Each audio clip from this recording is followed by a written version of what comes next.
My fiancé's mother handed me a contract on our wedding morning. A literal contract. 12 pages. Typed and printed. With a pen. She said, "Sign this before the ceremony or there is no wedding." I signed nothing. And what happened next, in front of 240 guests, I could not have scripted if I tried. Stay with me. Because this story does not end where you think. Hey everyone, welcome back to Verdict Stories. New story every single day. Hit subscribe if you haven't already because you will not want to miss tomorrow's. Today's story is about control, family, and one woman who finally said enough. Let's get into it. My name is Grace.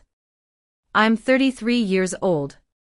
And 11 months ago I almost didn't get married, not because of cold feet, not because of doubt, but because my future mother-in-law handed me a 12-page document on the morning of my wedding and told me to sign it. Let me tell you about Margaret first.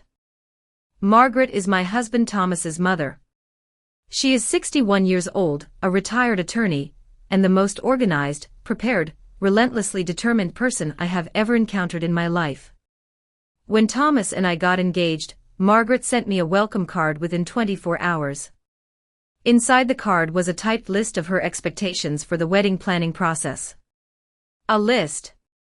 In a welcome card. I told myself, she's organized. She's excited. She's a lawyer, this is just how she thinks. Give her time. I gave her 18 months. 18 months of Thomas and I trying to plan a wedding while Margaret inserted herself into every decision. The venue, she had a preferred list of 3. The caterer, she knew someone. The flowers, she had an opinion. The guest list, she added 41 people without asking. 41. I found out when the seating chart didn't work and I asked why and Thomas quietly showed me the additional names. 41 people I had never met were coming to my wedding. I said something. Thomas talked to her. She removed 11 of them. 30 were non-negotiable because they were family, a category that apparently included her college roommate's daughter, and a man named Gerald who had worked with Margaret's late husband 20 years ago. I let it go. I kept letting things go. The dress was the one place I held firm. My dress was my choice. Margaret came to one fitting, uninvited. Thomas had mentioned it casually, and said, in front of the boutique staff and my mother and my best friend, "It's lovely." Though I wonder if something more classic would photograph better. My mother looked like she was about to say something. I put my hand on her arm. I bought the dress. 7 weeks before the wedding Margaret asked Thomas and me to come to dinner. She said she had something she wanted to discuss. We went. She had prepared a presentation, I am not exaggerating, she had a printed agenda, about her vision for the reception. She wanted to give a 30-minute speech. She wanted to control the seating arrangements for the head table. She wanted to be involved in the selection of the first dance song. Thomas said no to all of it. To his credit, he said no clearly and directly. Margaret went quiet for the rest of the dinner. I thought that was the end of it. It was not the end of it. The morning of the wedding I was getting ready in the bridal suite at the venue with my mother, my bridesmaids, and my maid of honor Claire. It was 9:30 in the morning. The ceremony was at 2. Everything was calm. Everything was beautiful. I was happy. At 10:15 there was a knock at the door. Claire answered it. She turned back to me with an expression I couldn't quite read and said, "It's Margaret." I said, "Tell her I'll see her after the ceremony." Margaret's voice came through the door, "Grace, I need 5 minutes. Please." I should have said no. I know that now. But I thought, 5 minutes. What could happen in 5 minutes? I opened the door. Margaret was dressed for the wedding, perfectly turned out, pearl earrings, pale blue dress. She was holding a manila folder. She said, "I need you to look at something before we proceed." She handed me the folder. Inside was a document. 12 pages, double-spaced, professionally formatted. At the top it said, Family Agreement, Harmon Family. I stood in my wedding dress, and I read the first page. It was a contract. A behavioral contract. It outlined my obligations as Thomas's wife, how often we would attend family dinners, how decisions about children would be made, how financial matters involving Thomas's inheritance would be handled, what role Margaret would have in major life decisions.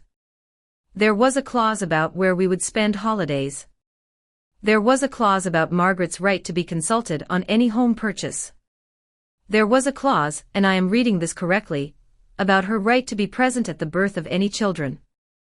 Present at the birth. I looked up from the document. Margaret was watching me with the expression of someone who has prepared extensively, and is waiting to see if their preparation was sufficient. She said, I just want clarity. For everyone. It's not unreasonable to want clarity. I held the document for a long moment. Then I handed it back to her. I said, no. She said, Grace, if you would just read the whole thing. I said, I've read enough. The answer is no. I'm going to ask you to leave now so I can finish getting ready. Margaret's expression shifted. The composed lawyer face cracked just slightly. She said, if you won't sign this, I have serious concerns about whether this marriage. I said, Margaret. This is my wedding morning. You are standing in the doorway of my bridal suite with a contract. I am asking you clearly and calmly to leave. She left. I closed the door.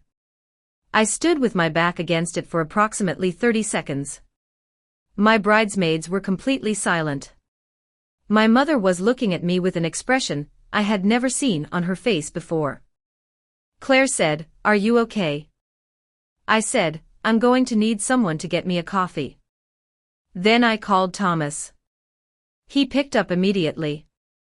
I said, Your mother just handed me a 12-page contract and asked me to sign it before the ceremony. Silence. I said, Thomas. He said, I didn't know about this. I said, I need to know right now that you also think this is unacceptable. Not complicated. Not something we'll discuss later. Unacceptable. He said, and I will remember this moment for the rest of my life, he said, it is completely unacceptable. I am so sorry. Are you still getting married today?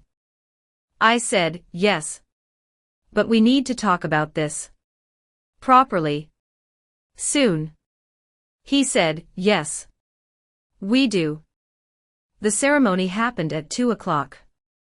Margaret was there in her pale blue dress, in the front row. She did not make a scene. She watched her son marry me with an expression I could not fully interpret, something between composure and grief, I think. Thomas cried at the altar. Real tears. During the reception, Thomas pulled his mother aside for 20 minutes. I don't know everything that was said. He told me later that he had told her the contract was a violation of our relationship and of my autonomy, and that if she ever did something like that again without his knowledge, he would need serious distance from her. She did not give a 30-minute speech. She gave a 4-minute toast that was genuinely lovely. I danced with her once, briefly, near the end of the night. We didn't say much. But I think something shifted between us, not resolved, not healed, but acknowledged. She knew I had seen exactly who she was. And she knew I had chosen to stay anyway, not for her, but for Thomas and for myself. We have been married for 11 months. Margaret and I have what I would describe as a functional relationship. Careful. Respectful. Not warm but not hostile. Thomas has become much better at setting limits with her. We have dinner with her once a month. She has opinions about everything and voices approximately 40% fewer of them than she used to. It's not perfect. But it's ours. I posted on Reddit because of one specific thing. After the wedding, Thomas offered to cut contact with Margaret entirely if that's what I needed. He said it clearly and without conditions. And I said no. I said I didn't want that. I said I thought she was capable of adjusting, and that I was willing to try. Several people in my life, including my mother, including Claire, thought I was too forgiving. That I should have taken the out Thomas offered. That by choosing to maintain the relationship, I was setting a precedent that her behavior had consequences she could recover from. Was I wrong to give Margaret another chance? Reddit was divided on this one in an interesting way. The top comment, with over 48,000 upvotes, said, "You didn't forgive Margaret for her sake. You chose the relationship that worked for you and your husband. That's not weakness. That's self-determination. NTA." Another comment said, "The most important thing in this story is that Thomas believed you immediately, called it unacceptable without hesitation, and offered to cut contact. That's the man you married. Everything else is manageable." And one comment I keep thinking about, "She brought a contract to your wedding morning because she was afraid of losing control. You handed it back because you were not afraid of her. You won before the ceremony even started. I won before the ceremony even started. I don't think of it as winning exactly. I think of it as knowing who I am. Knowing what I will and won't accept. And being lucky enough to have married someone who sees that clearly and stands beside it. Was I the asshole for giving her another chance?" Reddit said no. "I think I made the right call. For me. For us."